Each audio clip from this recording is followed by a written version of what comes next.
Welcome to Devotionary, where we make the Bible accessible and applicable.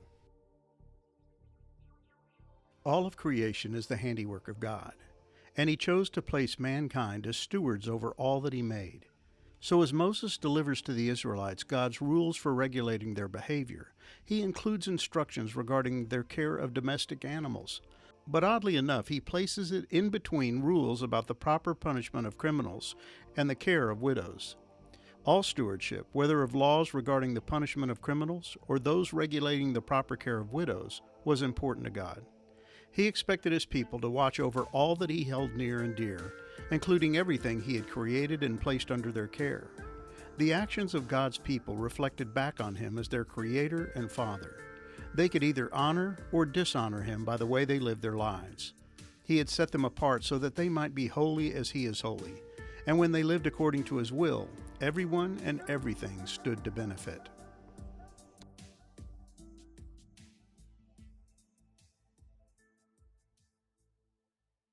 If there is a dispute between men, and they come into court and the judges decide between them, acquitting the innocent and condemning the guilty, then if the guilty man deserves to be beaten, the judge shall cause him to lie down and be beaten in his presence with a number of stripes in proportion to his offense.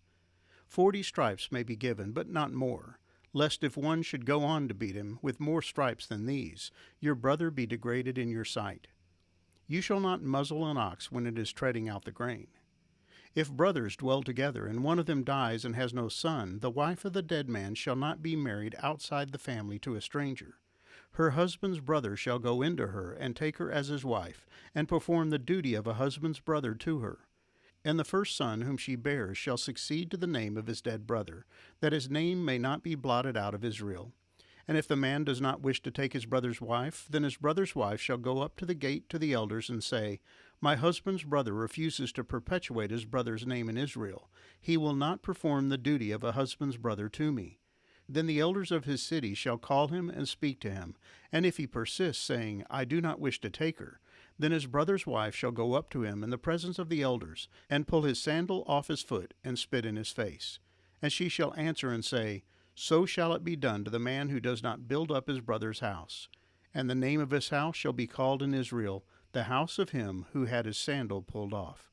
Deuteronomy 25, verses 1 through 10. It would be difficult to ignore the extreme specificity of many of these laws. Moses brings up a wide range of scenarios that deal with some of the most peculiar and particular situations imaginable. In these 10 verses alone, he shifts from talking about just punishment for the guilty to the proper treatment of domesticated animals. Then, seemingly out of nowhere, he brings up the law concerning levirate marriage. While these 3 topics appear to have no common link to bind them together, they each fall under the overarching topic of justice. God demanded that His people live together in a society marked by justice and righteousness. It was essential that they treat one another well, exhibiting respect and reverence for every one of God's chosen people, regardless of their social status or financial condition. God even placed a high regard in the ethical treatment of animals, expecting His people to care for them as exactly what they were, blessings or gifts from His gracious hand. In the case of a dispute between 2 individuals, they were instructed to go before the appointed judges and present their evidence. The judges were charged with acquitting the innocent and condemning the guilty.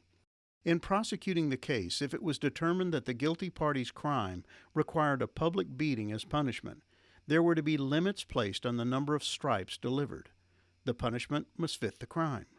There was to be no abuse of the guilty through excessive discipline. In fact, Moses indicated that no more than 40 stripes or lashes were to be allowed.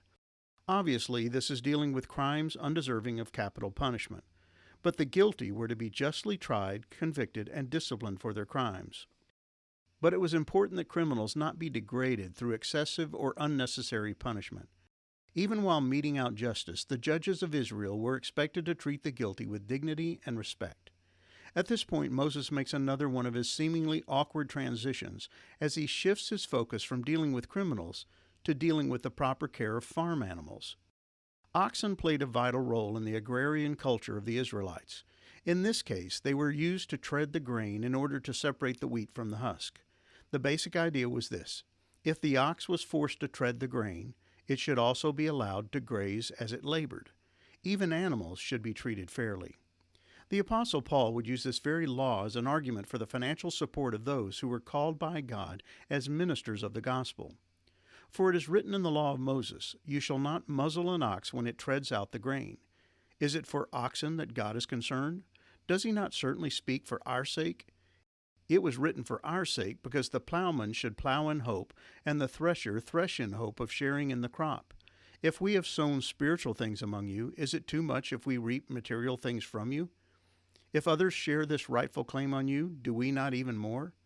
1 Corinthians 9, verses 9 through 12. He would bring this topic up again in his first letter to Timothy. Let the elders who rule well be considered worthy of double honor, especially those who labor in preaching and teaching. For the Scripture says, "You shall not muzzle an ox when it treads out the grain," and the laborer deserves his wages. 1 Timothy 5, verses 17 through 18. According to Paul, the underlying principle behind this law had to do with fairness. A criminal was to be treated with dignity and respect, and so was a common farm animal. There was no place for abuse or mistreatment of man or beast.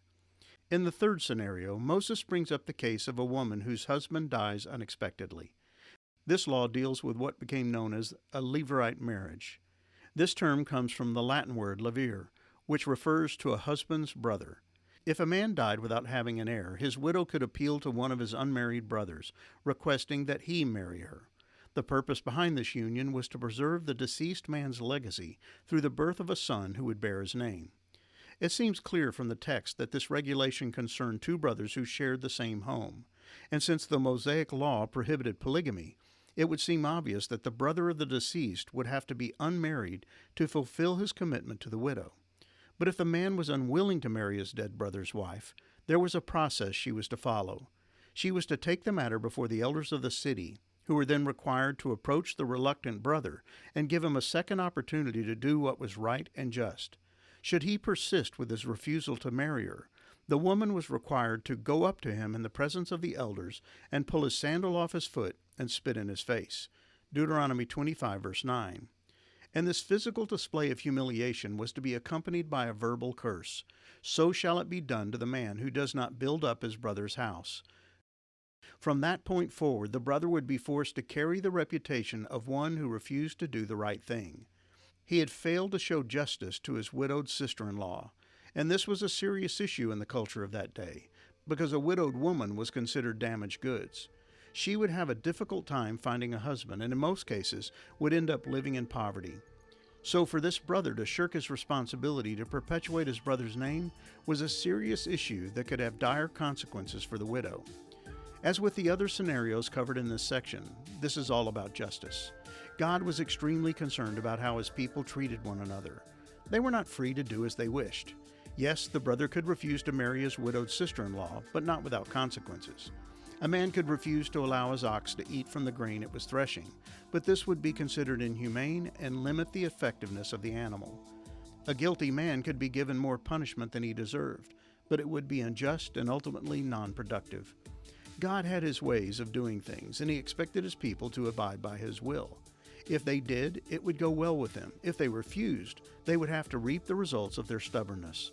Ultimately, all their behavior, whether good or bad, reflected back on God, because they were his chosen people. They represented him on earth, and all that they did was intended to reflect his glory, which is why Moses spent so much time addressing these highly specific situations that dealt with every area of daily life. Nothing was unimportant to God.